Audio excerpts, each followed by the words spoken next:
it going, YouTube? Broke Boy Tactical here, and I hope that everybody's having a great day. And today, you saw the thumbnail and you read the title. We are going to be talking about the Colt King Cobra. Specifically my model, the 2-inch model, 6-shot 357 Magnum, polished finish, absolutely beautiful $1,000 revolver, and also hands down the biggest disappointment I have ever taken out of the gun store. Maybe one of the biggest disappointments in my life. I have always wanted a Colt. I've always wanted a Colt. I saw a Colt King Cobra sitting in the shelf, $950 plus tax.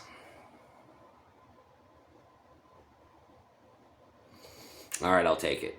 And I picked it up and I tested it as thoroughly as a gun store will let you test a $1,000 fine revolver like that. Okay, everything looked fine, seemed fine on first glance, and from what I was able to test, seemed to be fine. First day. Oh, by the way, the firearm is gone. I traded it for this 229 SAS custom shop here. We're going to talk about that here in a second. In case you wanted to know, I don't have it anymore. Because, Colt didn't really help. I am really upset, guys. I'm really upset. I really am. Where to begin? Fit was great. I'm sorry, the finish was great. The polished finish, there were no tooling marks. It was smooth. Like, I don't even know. It was refined, would be an understatement. It was refined. It was gorgeous. The actual action itself, like putting the cylinder into the up against the forcing cone and everything, like, I mean, just like working the firearm itself on first impressions felt great. Trigger was really light. The double action trigger was like 7.5, 8 pounds. Really smooth, very nice. Single action trigger was fucking garbage. And I was able to test that at the store. I thought, yeah, that'll break in. But for a single action trigger, there was take up and it was heavy. It was pretty heavy, like close to 5 pounds. It was pretty heavy, but I was like, nah, that'll break in. I wouldn't know, because I took that thing immediately to the range and started having problems. Took it out of the box and I couldn't open it. I couldn't get the cylinder out. I could not. It was stuck. It was jammed. Never been shot. Just tested it at the store.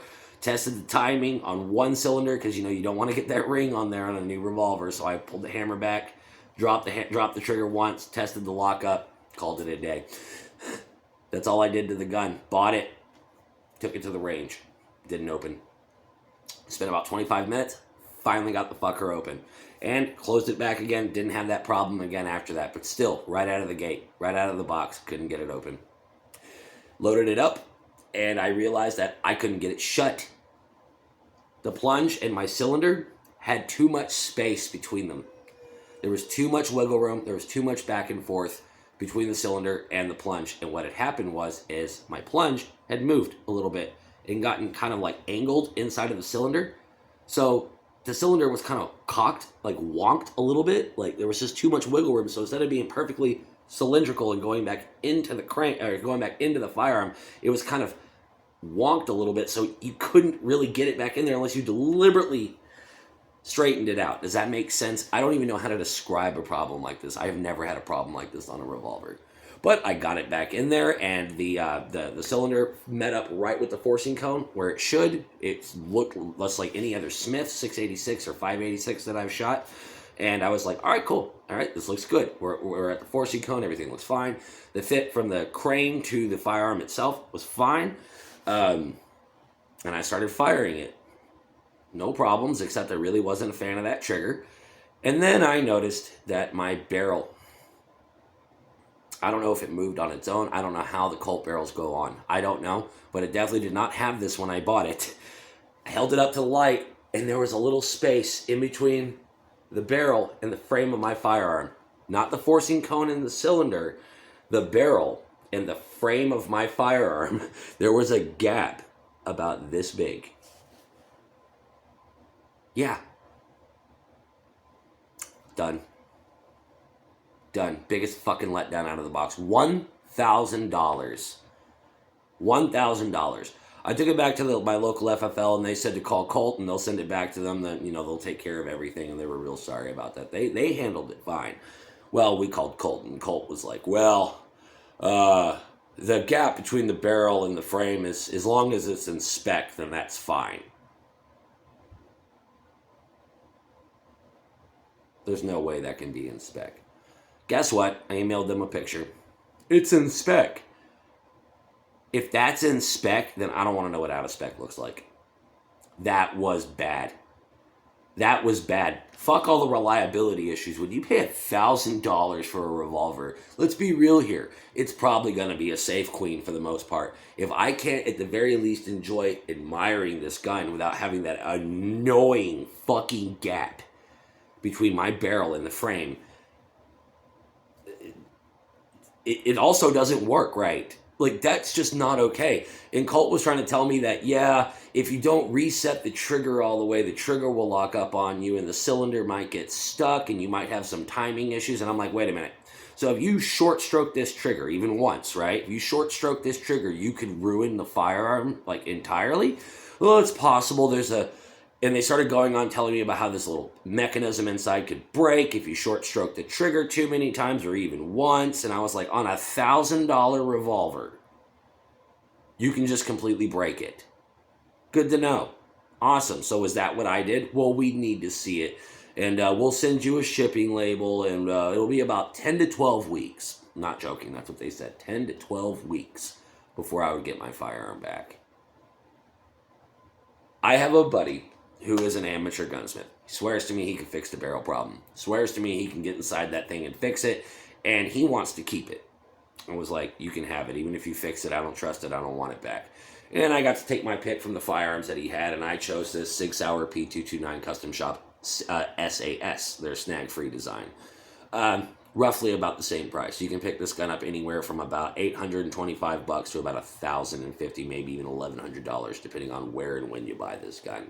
15 shot, 9mm solid aluminum frame, night sights. It's a lot like my Sig Sauer SP 2022 that I have featured on this channel. Just compact version, same capacity, metal frames.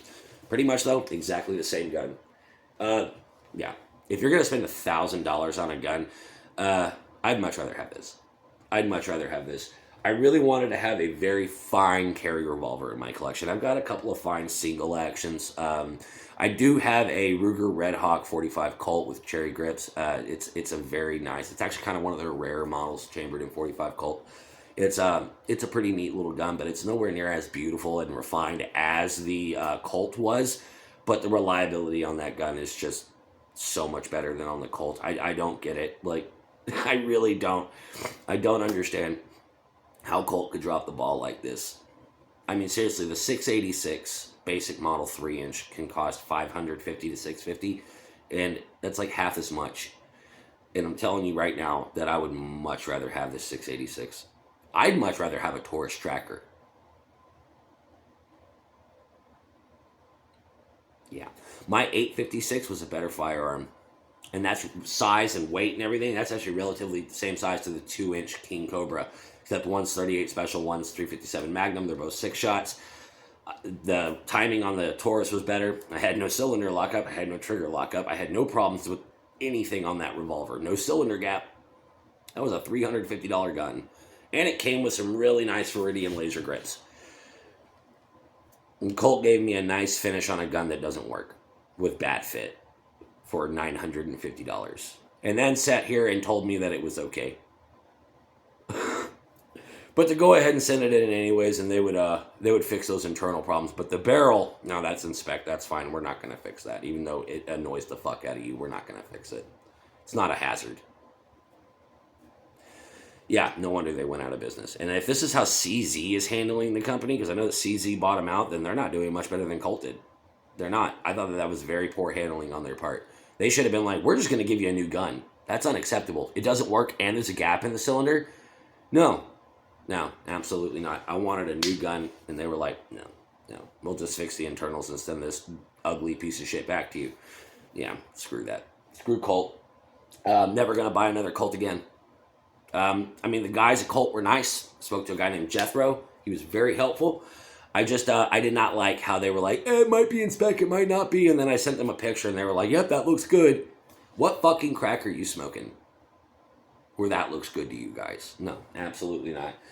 That's where I'm going to cut it off here, guys. Don't buy the Colt King Cobra. That's all I can say. I'm not the only one either. There are a slew of reviews. I haven't seen this many negative reviews on a firearm since the Remington R51. And that gun didn't even work. See you next time.